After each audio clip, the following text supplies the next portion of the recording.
বাজলো পুজোর ঘণ্টা। নমস্কার, আপনারা দেখছেন ডিজিটাল বাংলা। আমি আপনাদের সাথে সিয়া সরকার।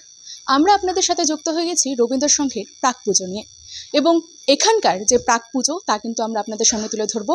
এবং মায়ের আগমনের আর মাত্র কয়েকটা দিন বাকি, জানান দিচ্ছে মা আসছে। ইতিমধ্যেই যেমনটা বললাম, আমরা কিন্তু রবীন্দ্রসংঘ থেকে যুক্ত হয়ে গেছি প্রাক পুজোর প্রস্তুতি নিয়ে। কী থিম রয়েছে এখানে, কত বছর তাদের এই পুজো, সবটাই কিন্তু আমরা আপনাদের সামনে তুলে ধরবো। আর মাত্র দিন 15 বাকি দুর্গাপুজোর। বাঙালির শ্রেষ্ঠ উৎসব এই পুজো। ইতিমধ্যেই শুরু হয়ে গিয়েছে পুজোর প্রস্তুতি।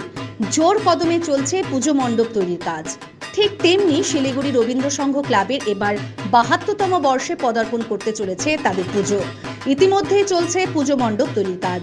তাদের এবারের থিম কধারো মেরে দেশ, যার মধ্য দিয়ে শহরবাসীর কাছে তুলে ধরা হবে রাজস্থানের এক বিশেষ দুর্গ।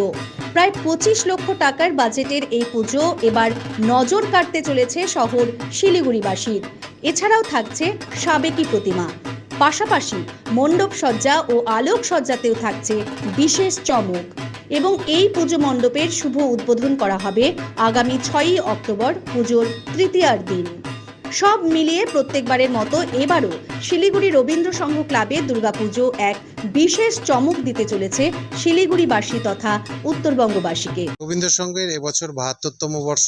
আমাদের থিমের নাম, যে ট্যাগলাইনটা আমরা দিয়েছি, পাধারো মারো দেশ।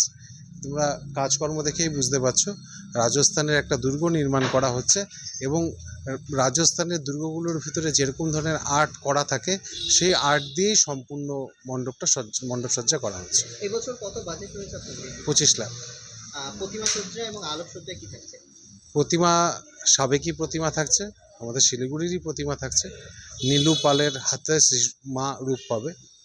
আর আলোকসজ্জায় আছে হচ্ছে বাপ্পা রায়চৌধুরী। আর সমগ্র ভাবনা যার, তার নাম হচ্ছে সন্দীপন নাথ।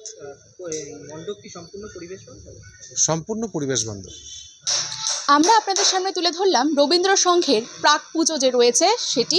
তার পাশাপাশি আমরা কিন্তু কথা বলে জানিলাম পুজো কমিটির উদ্যোক্তার সাথে। তারা কিন্তু বলছেন তাদের এই বছরের পুজো 72তম বর্ষ, এবং তার পাশাপাশি তাদের যে থিম তা কিন্তু পাধারো মারো দেশ, অর্থাৎ শব্দটি দেখে কিন্তু মনে হচ্ছে রাজস্থানের একটি শব্দ। তারা কিন্তু এই দুর্গাপুজোর মধ্য দিয়ে রাজস্থানের যেসব প্যালেসগুলি রয়েছে সেসব প্যালেসগুলি কিন্তু তুলে ধরবে। অর্থাৎ বলাই চলে প্রত্যেক বছরের মতো কিন্তু আবারও রবীন্দ্রসংঘ একটি নতুন চমক দিতে চলেছে শহরবাসীর জন্য। আমরা আপনাদের সামনে এই আপডেট নিয়ে যুক্ত ছিলাম।